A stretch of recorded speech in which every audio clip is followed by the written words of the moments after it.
So on today's Academy lesson, I'm going to cover a very useful way of setting up the deck for whatever trick you want in front of the spectator. Now, usually this would require some harsh moves like a Cull or something more difficult. However, this is just a way of doing it that may seem obvious, but it's still something that you should consider when setting up the deck. Now, obviously, the Cull is a very good alternative if you just want to be looking like you're spreading through the deck, looking for whatever cards you want. So under the pretext of maybe taking out the jokers, you could control the aces by using a spread Cull or whatever technique you want to use to control them to the top while you're looking for the jokers of whatever excuse you want to use. But this particular method is a way of controlling cards during the context of finding a spectator's selected card. So in this case, you might do something like this. You have a card picked, and here we have the Jack of Hearts.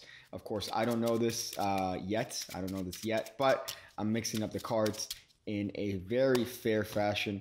Cards are not under my control anymore.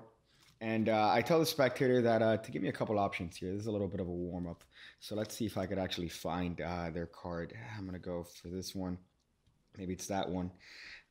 Maybe it could be one of these two. Yeah, it could be one of these two. Man, look at me. Okay, how tall are you? All right, just making sure. Could be this one. It could, I think I passed one of your potential cards. When was the last time you had any sort of contact with a member of the opposite gender? Years? Okay, yeah, definitely could be one of these. All right, I think it's definitely one of these cards. I'm not sure. No, not one of those. When you were born, was it during a full moon, or do you not know what lunar cycle you were born on? You don't know? Okay, we'll go with this one. Now, let me ask you one last question. This is going to be probably the most important question here. When you were a small child, did you ever happen to run headfirst into a tree? No, only me? All right, so definitely this one. Sir, for the first time, name your card. Jack of Hearts. There you go. What a great world we live in. And of course, I didn't drop it. But of course, in that action of having this little funny banter routine, I've controlled the aces to the top of the deck without the spectator realizing it. So you've done essentially a Cull. However, you've added a little bit of you sprinkled some of that hot entertainment value. And this really works for any number of cards. You could really make this work for however many cards you want. You could separate half the deck in red and black with this particular technique if you squeeze it out and you present it humorously. So we're going to get into the way I might do that. But for this particular trick, it's very, very easy. Sorry, technique. It's not a trick. It's a technique. So for this, we're going to have any card picked. In this case, let's say it's the 8 of diamonds. Of course, I don't know this. The spectator takes it out of the deck, have them replace it somewhere in the middle of the deck, and I obtain a pinky break right above their card. So in this case, they touched the 8 of diamonds, and I insert my pinky. So I have a break right there above the 8 of diamonds. Let's make sure that we get a nice little bit of a showing there. And now what's going to happen is a very, very useful control and a peek at the same time. So in this case, we're going to do the Mahatma control. So we're going to cut all the cards above the break. So we're going to lift them up just like this. We're going to turn everything to the right, just like we've discussed in a previous lesson. And we're going to start thumbing off and overhand shuffling the cards. So at this point, if you are a clever person, you would realize that their card is now on top of the deck. However, we're going to make use of a peek during this particular moment as well to obtain and ascertain, oh boy, the identity of their card. So at speed here, they've touched a card. In this case, it's the 8 of diamonds. We've lifted all the cards above the break, turned them here, done an overhand shuffle. Of course, not in that action. We've done it smoothly just like this. And now when it comes to another overhand shuffle, we're just going to squeeze with our fingers here, which allows that card to remain on this packet as we overhand shuffle more cards. But here's a little bit of a nice little subtlety here. There's a double backer, by the way. Ignore that. By pushing up with our fingertips, this allows us to get a little bit of a glimpse here as we overhand shuffle these cards. So you notice that between the gap of my thumb and my forefinger, by pushing that card slightly up, we could get a peek at it and know the identity of the spectator's card. So that's going to be crucial here because while we're shuffling these cards, we're going to actually generally shuffle their card into the deck. And as a matter of fact, we could even offer the cards to the spectator to shuffle and mix however they want because we know the identity of the card at this point. So all we've done is we've had the spectator pick a card. We've apparently shuffled it into the deck. However, we've really controlled it and peeked at it. And now we know the identity of the card, so we can hand them to the spectator to mix however it is that they want. So now upon retrieving the deck, we say, okay, so I'm going to need to warm up, sir. This is just a little bit of a warm up, not necessarily a trick. So let me see which one of these could potentially be your card. And here at this point, what I like doing is I just like asking ridiculous questions. So, sir, do you have hair on your knee? If you were to be a waterfall, where would you be located? You know, dumb stuff like that. But all I'm doing is that I'm controlling the cards that I need. So in this case, let's say I need to call for some reason the aces to the top of the deck. I'll just openly come to the first ace and I'll jog it. In this case, we have two aces together, so I might out-jog these both as I say, okay, I think your card could be one of these. Let's say the spectator, for the sake of completeness, picked a card like the 9 of clubs. So that's fine. When we come to it, we out-jog it and we go, it could be this one. It could be one of these. Sir, when was the last time you had contact with a female? A while? Okay, yeah, definitely could be one of these.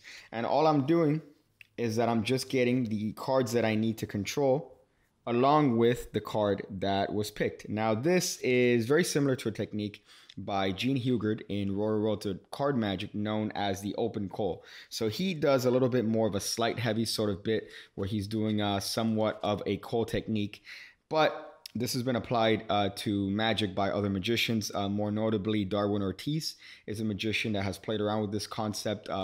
Boris Wilde is another magician that's played around with this concept. Another more modern magician that has played around with the idea of the open call is Benjamin Earl. Benjamin Earl is a great magician.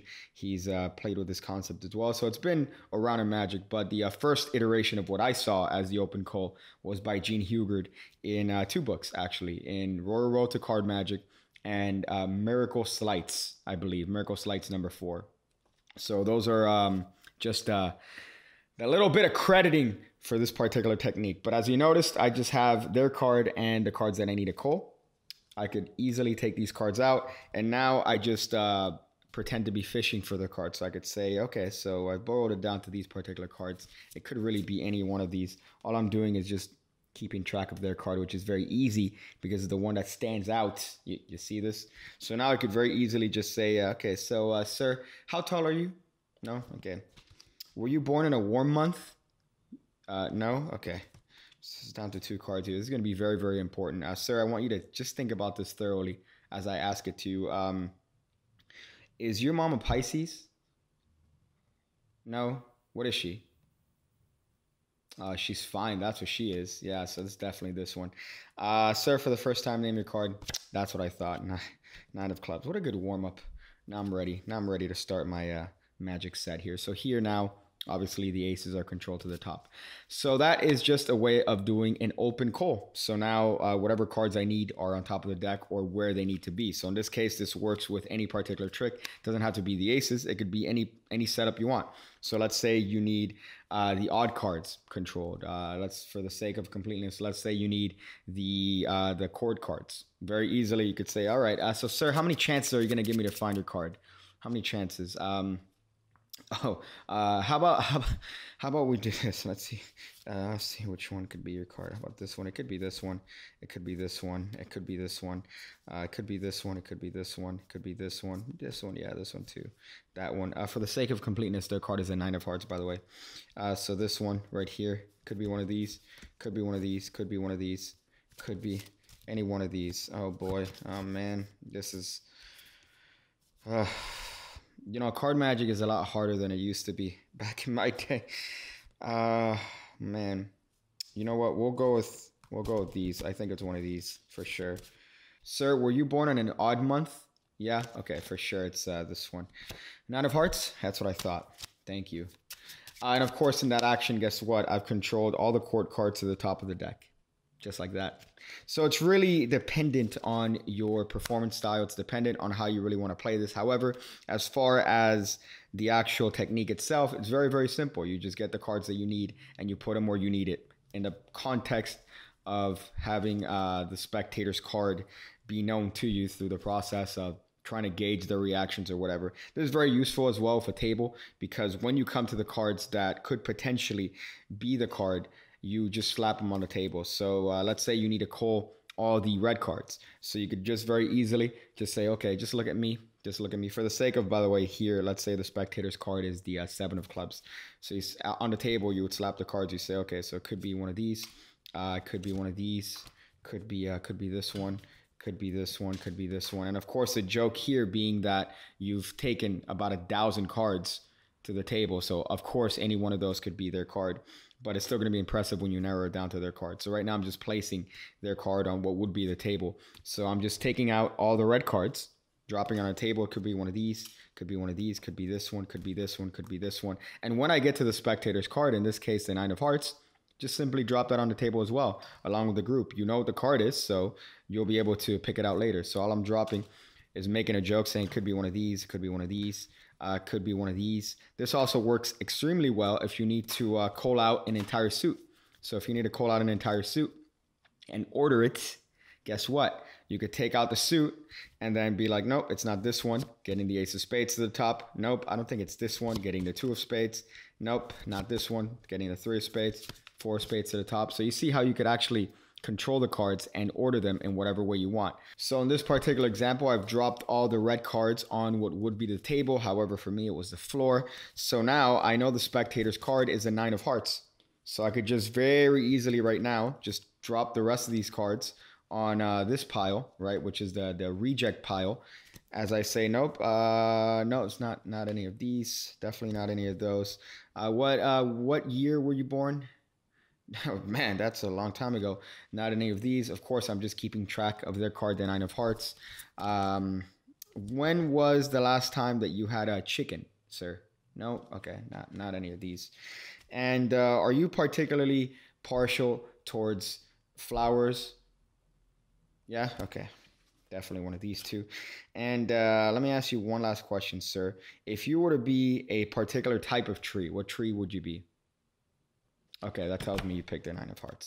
There you go. You see how you could just easily cover up what otherwise would be a very difficult sleight of hand move with subtlety, humor, and some performance. Oh boy. So that's the open call. That's a very, very useful technique. It's very powerful. As you can see, you can even call out entire suits, order them however you want, set up the deck however you need. And you do that under the pretext of finding a card and having a little bit of bants with the spectators. So you get a little bit of a nice trick to the spectator because ultimately you could show the card and find it. You get a nice little bit of a funny routine and you get a way of secretly setting up the deck for whatever trick you need later on, even though the spectator shuffled the deck and even though you very thoroughly shuffled the deck as well. So that is the open call technique. Please use it. It's definitely very powerful and something that's underrated in the card magic world. So thank you guys for being part of the Academy. I hope to see you guys in the next lesson.